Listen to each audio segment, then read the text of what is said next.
According to the legend, Hello Kitty was created back in the 1970s by a Chinese woman. Apparently, her 14-year-old daughter was diagnosed with cancer of the mouth. The doctors told the mother that her child was terminally ill and there was nothing they could do for her. The mother refused to give up hope and visited every church in the city to pray for her daughter. When that didn't work, she came to the end of her rope. The desperate mother became involved with satanic rituals and devil worship. They say that in order to save her daughter's life, she made a pact with the devil himself. For curing her daughter's cancer, the devil demanded only one thing in return. She would have to create a cartoon character that would appeal to all children all over the world. The devil wanted to use the popularity of this cartoon character to trick people into worshipping Satan. When her daughter recovered from her cancer, the mother kept her promise to the devil. She created Hello Kitty. As the story goes, Hello Kitty was designed with no mouth because the daughter had cancer of the mouth. Hello Kitty's pointed ears represent the devil's horns. The word kitty means demon in Chinese, so Hello Kitty really means Hello Demon. They say that anyone who buys Hello Kitty merchandise is welcoming the devil into their hearts. Satanists all over the world use Hello Kitty as a secret symbol, and many of them actually tattoo the image on their skin. Devil worshippers refer to Hello Kitty as the daughter of the devil. Of course, this is all just an urban myth. Hello Kitty was actually created by a Japanese company named Sanrio that specializes in designing and branding cartoon characters. Hello Kitty was originally designed to be a decoration on a purse. Also, kitty does not mean demon in Chinese. The designers created Hello Kitty without a mouth because they wanted to make her emotions ambiguous. The blank expression means that you can project your own emotions onto the cartoon. If you are sad, then Hello Kitty looks sad. If you are happy, then Hello Kitty looks happy. Hello Kitty will seem to feel whatever emotion you are feeling.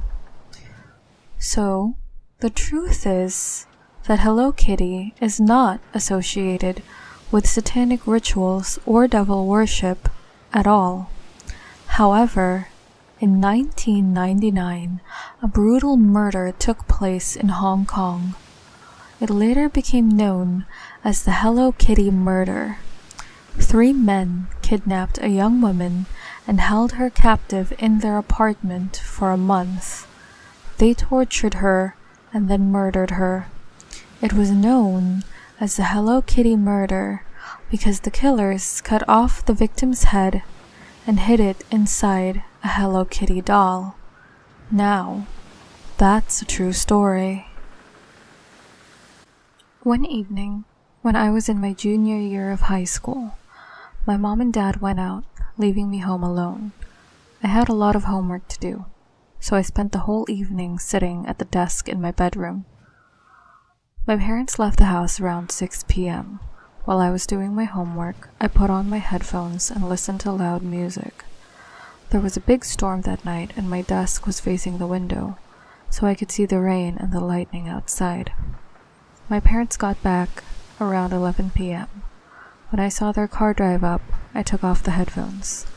As soon as my mom opened the front door and came inside, I heard her shout my name. "What on earth happened in here?" she demanded in an angry voice. Confused, I ran downstairs. My mom was standing in the hallway with a furious look on her face. She pointed at the floor and yelled, "Was this you?" I looked down and saw that the carpet was covered in muddy footprints. "I have no idea how those got there," I said. I spent the whole night at my desk doing my homework.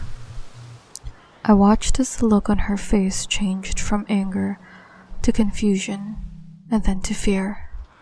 We both realized it at the same time. Someone else must have been in the house. We followed the trail of footprints, trying to make sense of the whole situation. They started at the back door, which we usually left unlocked. Then we noticed something else. The footprints started at the back door, but there was no trail of footprints leaving through the back door. All of a sudden, we hear a loud, pounding noise that echoed throughout the house. Then the sound of the front door being wrenched open and slammed shut again.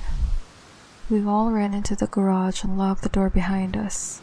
My mom took out her cell phone and called the police. "Please come quickly!" she shouted. "Someone's in our house!" After what seemed like hours, a patrol car arrived with 2 police officers, a male and a female. One officer stayed with us in the garage while his partner went through the house, searching it room by room.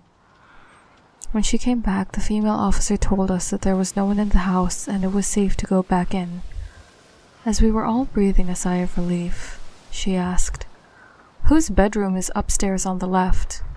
My parents looked at me. "It's mine," I told the officer. She asked us to follow her. As we walked through the house, we could see the trail of muddy footprints leading from the back door, through the living room, through the hallway, up the stairs, into my parents' bedroom, and then towards my room. They stopped at my doorway. The female officer pointed at my door, which had been open the whole night.